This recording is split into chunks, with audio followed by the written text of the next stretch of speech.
Good morning, students. Once again, I am before you with a new video, and today's video is going to be very interesting. So keep watch till the end. Now your exams are at hand, and many students asked me to make a video on how to edit the paragraph. Paragraph editing. Earlier, paragraph editing बहुत बड़ा आता था, मतलब एक पूरा paragraph आता था 7-8 लाइनों का, और उसमें हर लाइन में एक गलतियाँ होती थी. Paragraph editing means detecting errors. तो आज हम जानेंगे कि हम एरर्स को कैसे डिटेक्ट करेंगे. अब थोड़ा सा स्वरूप चेंज हो गया है. लेटेस्ट क्या होता है कि only 3 lines are given. Grammar section में आप देखोगे मॉडल पेपर में कि 3 लाइनें दी गई हैं, और उन 3 लाइनों में से आपको एरर डिटेक्ट करना है. कभी कभी पूरा एक सेंटेंस दिया रहेगा लंबा सा, और उस सेंटेंस में आपको एरर ढूंढना होगा. अब एरर डिटेक्शन का मतलब क्या होता है? देखिए, एरर जो है टेंस में हो सकती है, एरर आर्टिकल्स में हो सकती है, मतलब ए एंड द. एरर जो है प्रेपोजिशन का एरर हो सकता है. एरर सब्जेक्ट वर्ब एग्रीमेंट में भी हो सकता है. सब्जेक्ट वर्ब एग्रीमेंट वो टेंस में ही आता है. रिलेटिव प्रोनाउन की गलती हो सकती है. रिलेटिव प्रोनाउन का गलत प्रयोग हुआ होगा. प्रोनाउन में गलती हो सकती है. प्रोनाउन. कंजंक्शन में गलती हो सकती है. कंजंक्शन. तो इन शॉर्ट अगर कहा जाए तो सारे पार्ट्स ऑफ स्पीच आपको थरली याद होने चाहिए. उसके तमाम रूल्स आपको याद होने चाहिए. तो बहुत शॉर्ट टाइम में सारे पार्ट्स ऑफ स्पीच तो मैं आपको रिवाइज नहीं करा सकता, लेकिन I can give you some tricks.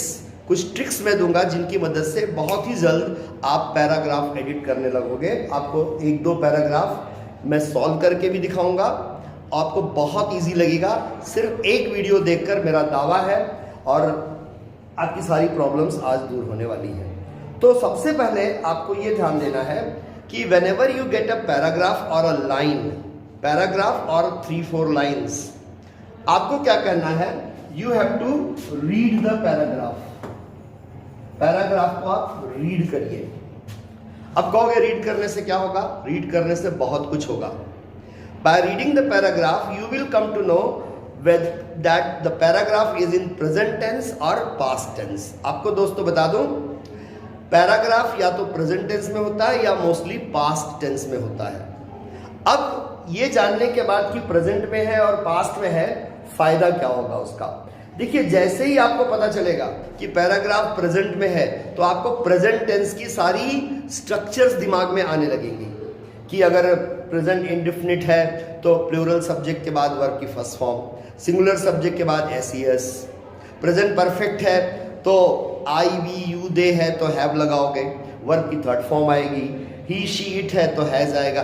ये फायदा होता है अगर आप जान गए कि पैराग्राफ प्रेजेंट टेंस में है. तो फिर अगर पास्ट टेंस में है तो पास्ट टेंस में आप जानते हो सब्जेक्ट के बाद वर्ब की सेकंड फॉर्म आती है. और अगर प्रेजेंट टेंस में है तो देखिए, प्रेजेंट टेंस में आप देखते हो अगर प्रेजेंट इंडेफिनिट का वाक्य है तो आप देखोगे कि प्लूरल सब्जेक्ट के बाद वर्ब की फर्स्ट फॉर्म है, सिंगुलर सब्जेक्ट के बाद वर्ब की फर्स्ट फॉर्म में एस या ईएस है. अगर इसका नेगेटिव है तो यहाँ डू नॉट होगा और वर्ब की फर्स्ट फॉर्म. इसका अगर नेगेटिव है तो डज नॉट और वर्ब की फर्स्ट फॉर्म होगा. यही चीज अगर पास्ट इंडेफिनिट पैराग्राफ पास्ट में है तो आप सब्जेक्ट प्लस V2 तो देखोगे ही. अगर पास्ट का कोई नेगेटिव सेंटेंस होगा तो आपके दिमाग में आएगा subject plus did plus not plus verb की फर्स्ट फॉर्म. पास्ट कंटिन्यूअस का वाक्य है तो ही शी इट के साथ वॉज लगेगा, आईएनजी फॉर्म लगेगी, राइट. इसी तरह पास्ट परफेक्ट होगा तो हैड होगा और वर्ब की थर्ड फॉर्म होगी. तो सबसे बड़ा फायदा है पैराग्राफ को रीड करने के बाद या लाइंस को रीड करने के बाद आप जान जाओगे ये कौन सा टेंस यूज हुआ है. टेंस एक बार आइडेंटिफाई हो गया, उसके बाद दूसरा स्टेप जो है मैं हमेशा बताता हूं, आप सब्जेक्ट पे जाइए. पहला मैंने कहा रीड द पैराग्राफ, दूसरा फाइंड आउट द सब्जेक्ट. आप जानते हो हर सेंटेंस का एक सब्जेक्ट होगा, without a subject there can not be a sentence. तो सब्जेक्ट का फायदा बच्चों ये है कि अगर प्लूरल सब्जेक्ट है और प्रेजेंट इंडेफिनिट है तो V1 लगना ही है, सिंगुलर सब्जेक्ट है तो SES लगना ही है। ये फायदा है प्लूरल सब्जेक्ट का। और अगर सब्जेक्ट आप जान जाओगे तो उसके बाद उसके साथ जुड़ा हुआ जो पजेसिव प्रोनाउन है, पजेसिव प्रोनाउन को भी जानने में आसानी हो जाएगी। एक एग्जांपल के जरिए मैं आपको समझाता हूं। देखिए, मान लीजिए एक सेंटेंस मैं आपके सामने दे रहा हूं।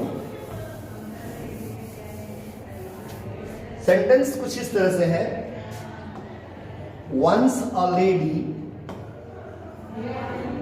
went to a guru. Once a lady went to a guru. अब फुल स्टॉप। अगला वाक्य है he went there. He went there. वह वहां जाती है या गई। अब देखिए, अगर लेडी है तो आपको तुरंत स्ट्राइक होगा, यार ही नहीं होगा, यहां पे शी होगा। ये ही गलत है। she went there with his son. वह वहां पे अपने बेटे के साथ गई। अरे भाई, अगर आपका सब्जेक्ट स्त्री है मतलब शी है तो उसका पजेसिव हिज सन नहीं होगा, हर सन होगा। देखिए, दो गलतियां आपने तुरंत ढूंढ ली। आपने सब्जेक्ट पे पहले गौर किया। जहां भी सब्जेक्ट आएगा 1 मिनट रुकिए, सोचिए कि ये सब्जेक्ट सही है या गलत है। तो सब्जेक्ट यहाँ पे आपको गलती मिल गई, ही की जगह शी और हिज की जगह हर सन, राइट। तो प्रोनाउन में जो गलतियां होती हैं वो सब्जेक्ट में आएंगी या पजेसिव प्रोनाउन में आएंगी। अभी मैं आपको पैराग्राफ दिखाऊंगा तो आपको और गलतियां क्लियर होंगी। दूसरे, जब भी कभी, अब देखिए, मान लीजिए आर्टिकल्स आ जाए, आर्टिकल आया नहीं ए एंड द, कि आपको 1 मिनट सोचना चाहिए कि यहाँ पे आर्टिकल्स का प्रयोग सही है या नहीं। जनरली आर्टिकल्स में ए और एन में गलतियां होती हैं, आप अच्छी तरह जानते हो, मैं फिर भी रिवाइज कर दूं कि एन तभी आएगा जब कोई वॉवल साउंड होगा, वॉवल साउंड होगा तो एन आएगा। अगर एन लगा है और उसके बाद वॉवल साउंड है, एन ब्रिज, एन बुक ना, तो वो हो ही नहीं सकता एन, वहां पे अ होगा। एन तभी लगेगा जब कोई वॉवेल साउंड आएगा। तो ए एन द आता है तो थोड़ा सा आप रुक के देखिए। वो अगर आर्टिकल्स की मैं बात करूं, जैसे अभी मैंने एग्जांपल दिया, a lady went to a guru, एक गुरु के पास गई। ध्यान दीजिएगा, मैं पूरा सेंटेंस नहीं लिख रहा हूं। A lady went to a guru, और अगले ही वाक्य में आपको कहना है कि गुरु बड़ा विद्वान था। तो अब अगर आगे सेंटेंस है, अ गुरु was very wise, a Guru was very wise. अक्सर ऐसी गलतियां आती हैं बच्चों। तुरंत आपको ध्यान देना है कि पहली बार जब यूज हुआ तो अ आया, लेकिन दोबारा उस गुरु के लिए अ नहीं द आएगा। तो यहां पे गलती है और अ की जगह आप द कर दोगे। तो a lady went to a guru, the Guru was wise, फिर अ गुरु नहीं होगा। तो ये तो आप आर्टिकल्स की गलती इस तरह से ढूंढ सकते हो। ओके, तो सब्जेक्ट ढूंढ लिया आपने। प्रोनाउन की गलती क्या होती है वो भी आपने देख लिया। सब्जेक्ट के बाद मतलब आपको फोकस करना है प्रोनाउन के ऊपर। प्रोनाउन में मैंने देखा बताया कि सब्जेक्ट और उसके पॉजिटिव प्रोनाउंस में ही ज्यादा गलतियां आपको मिलेंगी और कहीं नहीं मिलेगी ज्यादा। ओके, उसके बाद अगर कहीं भी प्रेपोजिशन आ जाता है, preposition, now preposition is a very vast topic that can not B explain. उसके लिए मैं एक अलग से वीडियो बनाऊंगा आपके लिए, आई प्रॉमिस। लेकिन अगर प्रेपोजिशन है तो थोड़ा सा आप गौर करिए कि यहाँ पे क्या यही प्रेपोजिशन लगेगा। अब एग्जांपल के लिए, she invited me, she invited me for T. तो अगर फॉर टी है, प्रेपोजिशन है, तो आप दिमाग लगाइए, चाय पर बुलाया है, चाय के लिए बुलाया है, तो आपके दिमाग में आएगा फॉर टी, एट टी भी हो सकता है। फिर आप कहोगे यार the book is on the table, तो पर के लिए ऑन आता है, तो she invited me on T. लेकिन बच्चों ये तीनों गलत है, न फॉर न एट न ऑन। यहाँ पे होगा she invited me to tea, she invited me to tea. Purpose होता है तो टू लगता है। ऐसे तमाम हजारों एग्जाम्पल्स हैं, इसीलिए मैंने शुरू में कहा कि पार्ट्स ऑफ स्पीच आपको बहुत अच्छा होना चाहिए, तभी आप एरर्स ढूंढ सकते हो। अपनी पार्ट्स ऑफ स्पीच को मजबूत रखिए, और जहाँ भी प्रेपोजिशन आ जाता है तो वहाँ पे इन का यूज़ है, फॉर का है, बट है, जितना भी प्रेपोजिशंस आएंगे आप वहाँ पे ज़रूर 2 मिनट रुक कर सोचिए। जैसे कहते हैं ना कि वह फूंक फूंक कर कदम रख रहा था। अब मैं कहता हूँ पैराग्राफ जब आप एडिट करते हो तो एक एक वर्ड को फूंक फूंक कर चलिए, एक एक वर्ड पे गौर करिए। हर वर्ड में आपको कहीं ना कहीं गलती मिल सकती है, पूरे सेंटेंस में कहीं ना कहीं तो कुछ गड़बड़ होगा भाई। और आपको अगर 1 मिनट रुकिए, उसके बारे में सोचिए, फिर आगे बढ़िए। ओके, तो ये था कुछ प्रेपोजिशंस आ जाता है तो वहां पे आप देखिए।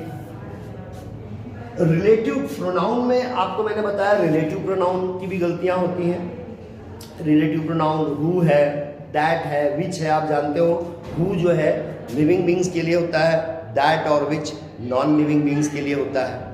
डायरेक्ट इनडायरेक्ट की भी गलतियां मिलती हैं। डायरेक्ट इनडायरेक्ट आपने बहुत अच्छी तरह पढ़ा है होगा। तो डायरेक्ट इनडायरेक्ट में अगर सेंटेंस है देखिए, he said he will go. अगर ही सेड दैट यहां पे लगा हुआ है, ही सेड दैट, तो आप तुरंत समझ जाइए कि ये सेंटेंस इनडायरेक्ट में लिखा गया है, डायरेक्ट में नहीं। डायरेक्ट में होता है तो इन्वर्टेड कॉमा होगा, तो दैट है मतलब इनडायरेक्ट है। और अगर ही सेड दैट है तो यहां विल नहीं वुड होगा। He said that he would go, he said that he can अगर है तो वो गलत है, विल है तो गलत है, he said that he could. तो डायरेक्ट इनडायरेक्ट के रूल्स फॉलो हो रहे हैं कि नहीं ये भी आपको देखना है। If the sentence is in passive voice, passive voice में है तो आपको फिर रुक के देखना होगा। Try to know, try to जज whether the sentence is in active voice और पैसिव वॉइस। तो उस हिसाब से आप जो है वहां पे गलतियां ढूंढ सकते हो, और जो सुधार है, जो जरूरत है वो आप कर सकते हो। तो रिलेटिव प्रोनाउन अभी मैं बहुत कुछ तो नहीं बता सकता, लेकिन हुज का प्रयोग करना सीख जाइए। जैसे अगर मैं कहूं दिस इज द गर्ल, यही वह लड़की है। अब देखिए इसके बाद रिलेटिव प्रोनाउन, ध्यान से सुनिएगा। This is the girl who, यही वह लड़की है जो, ये हु जो है रिलेटिव प्रोनाउन है, ठीक है।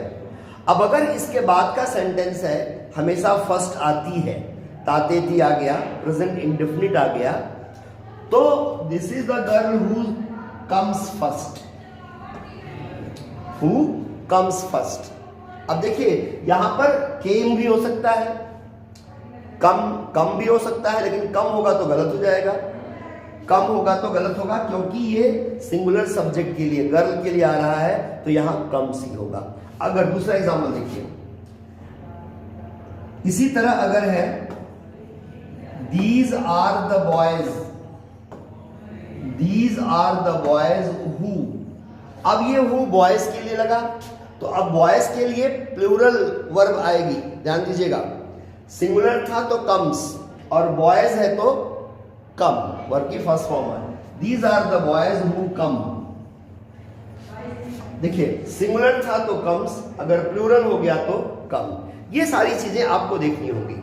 अच्छा, दिस इज द गर्ल के बाद अगर इस तरह सेंटेंस है, देखिए whom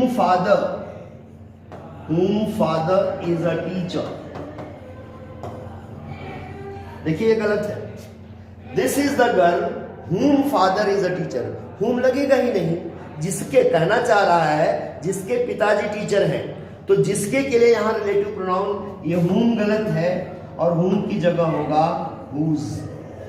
whose father is a teacher।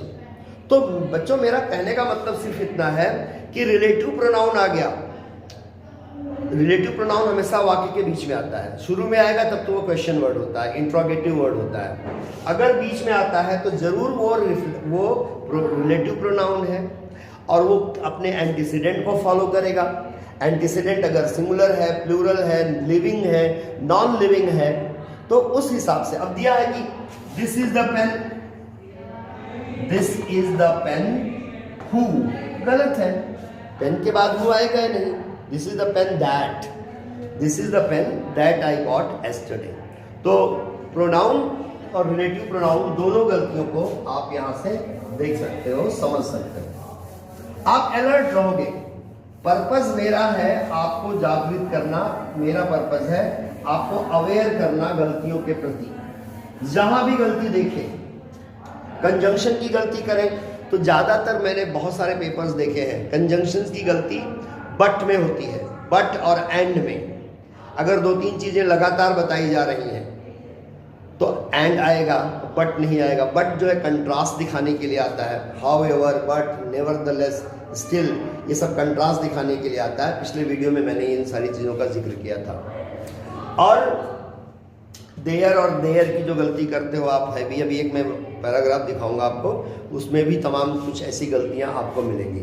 तो बहुत ज़्यादा समय वेस्ट न करते हुए मैं स्ट्रेट अवे आपको एक पैराग्राफ दिखाना चाहता हूं, और आप खुद इन सारी चीज़ों को अगर फोकस में रखोगे, दिमाग में रखोगे, तो आप, मेरा दावा है, मिनटों में उस पैराग्राफ को सॉल्व कर लोगे। द पैराग्राफ इज बहुत टफ भी नहीं है, मीडियोकर के लिए है। तो आइए देखते हैं उस पैराग्राफ को। आप खुद सॉल्व करोगे, मैं नहीं सॉल्व करूंगा, मैं आपको थोड़ा सा गाइड करूंगा, ठीक है।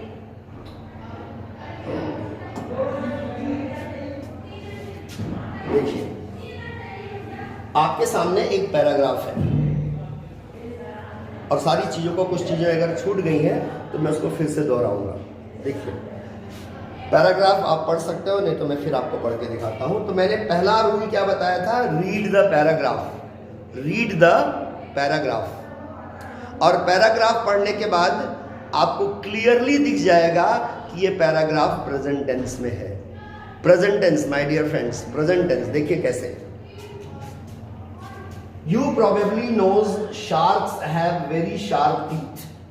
पहली लाइन है you probably knows, आप जानते हो, आप यह बात जानते हो, फैक्ट्स की बात हो रही है, तो प्रेजेंट इंडेफिनिट है और आप अच्छी तरह जानते हो। और मैंने कहा था सब्जेक्ट पे फोकस करिए। अगर आपका सब्जेक्ट यू है तो यहां पे नोज नहीं होगा, सब्जेक्ट के बाद वर्ब की फर्स्ट फॉर्म होगी। तो यू प्रोबेबली नोज यहां पे गलत है, नोज जो है यहां पे गलत है।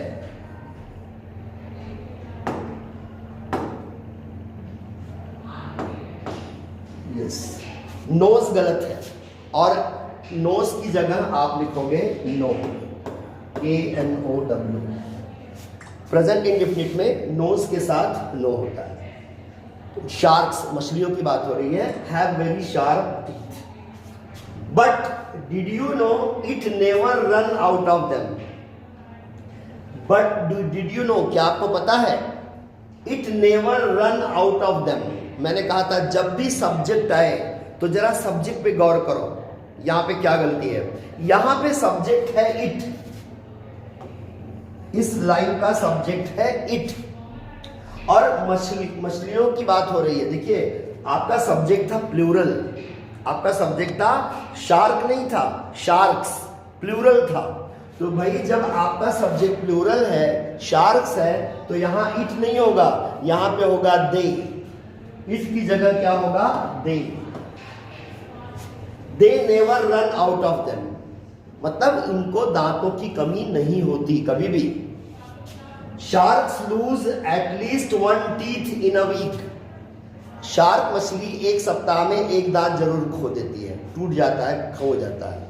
अब देखिए यहां पे गलती क्या है, टीथ, नाउन की गलती है। टीथ जो है टूथ का प्लूरल है, टूथ जो है वो सिंगुलर है और टीथ जो है प्लूरल है। और जब कह रहा है 1 टीथ, एक दांत की बात हो रही है, तो टीथ क्यों होगा भाई, तो टीथ यहां गलत है, यहां पे होगा टूथ। ओके, अब आते हैं अगले लाइन पे। Neither a shark loses a tooth, another moves forward। अब एक चीज आप तो जानते हो, कोऑर्डिनेट कंजंक्शन जब आपने पढ़ा होगा, नाइदर के साथ हमेशा नॉर आता है. Neither he came nor his friends came, neither he ate ice cream nor he ate sweets. तो भाई अगर यहाँ नाइदर है तो क्या कहीं नॉर है? नहीं है, तो नाइदर गलत है. सब्जेक्ट आपका नाइदर गलत है, तुरंत स्ट्राइक होगा.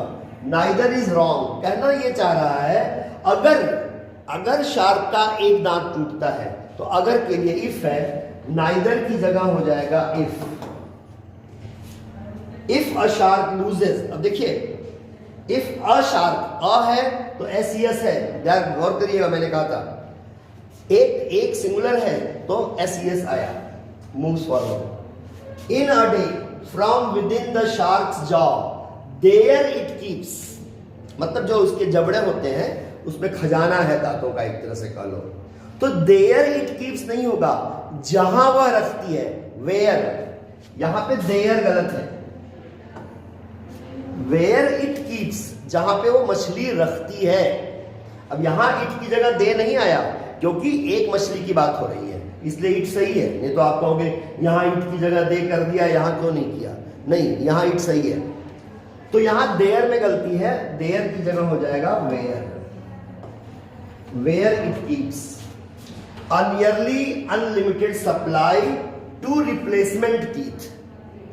To replacement teeth, अगर यहां पे आप गौर करोगे तो रिप्लेसमेंट तो सही है, एक नाउन है, लेकिन टू रिप्लेसमेंट नहीं होता, of replacement. Supply of milk, supply of goods ना, तो सप्लाई ऑफ रिप्लेसमेंट. तो टू की जगह यहां पे हो जाएगा ऑफ.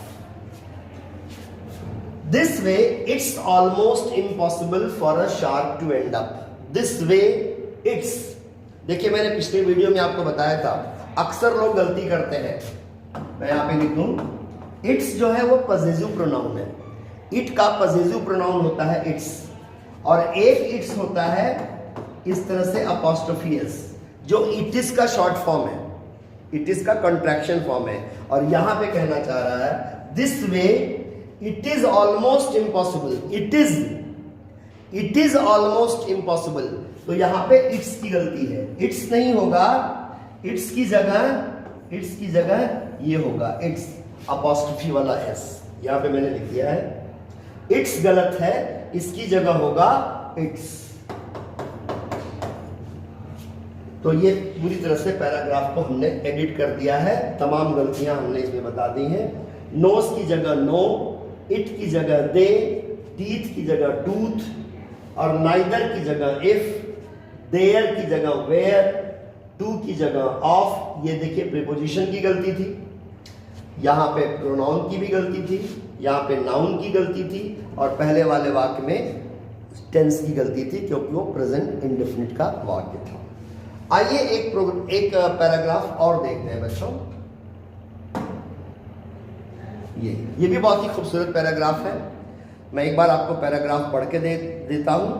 मैंने कहा था रीड द पैराग्राफ, सुन के ही आप समझ जाओगे कि प्रेजेंट में है कि पास्ट में है. देखिए, long ago people think that a rainbow was an bridge for the gods to use when he wanted to come down to earth.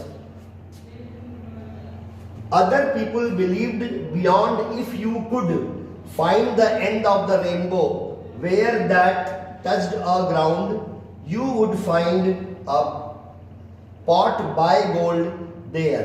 Today we know that rainbows are made by sunlight shining through raindrops.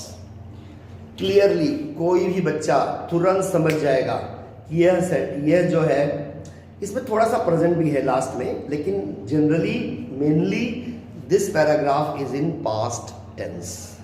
Long ago, पहले ही हम लोग बचपन से कहानियां सुनते आ रहे हैं ना, बहुत पुराने जमाने की बात है. एक राजा था, पास्ट में हम चले गए. ठीक, लॉन्ग एगो से वैसे ही क्लियर हो गया. चलिए, तो लॉन्ग एगो पीपल थिंक, भाई आज सोचते हैं तो पीपल थिंक, और पहले सोचते थे तो थिंक कहां होगा? तुरंत गलती आ गई. मैंने बताया था पास्ट इंडेफिनिट का सेंटेंस होगा तो सब्जेक्ट के बाद वर्ब की first form, second form, sorry, subject के बाद वर्ब की सेकंड फॉर्म. तो पीपल थिंक नहीं, पीपल थॉट. थिंक गलत है, उसकी जगह हो गया थॉट.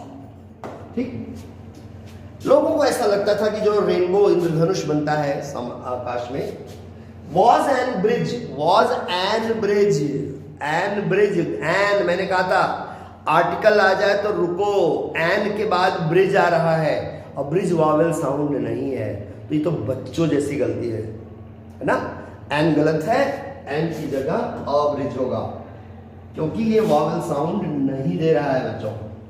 अच्छा, for the gods to use, मतलब भगवान उस पर आते हैं एक तरह से सवार होके, to use when he wanted to come down to earth, when he wanted. अब यहां पे जरा गौर करिए, when he wanted to come down to earth, बताइए यहां पे क्या आपको लग रहा है कि भगवान जब आना चाहता था पृथ्वी पर, यहां पर ही है, ही, यहां ही भी गलत है बच्चों। क्यों गलत है? कि मैंने कहा था अगर सब्जेक्ट आता है तो 2 मिनट रुकिए। ही इसलिए गलत है कि पहले वाले वाक्य में गॉड्स है, गॉड्स। जब देवता लोग आते थे, जब देवता लोग आते थे तो गॉड्स आते थे, एक देवता नहीं आता था, इसलिए ही गलत है और ही की जगह होगा दे, ही की जगह होगा दे। When he wanted to come down, तो ही नहीं होगा, they wanted to come down to the earth too। यहां पे हम इसको अगर थोड़ा सा मैं चेंज कर देना चाहता हूं, थोड़ी सी मिस्टेक हो गई, ये 2 यहां पे सही है,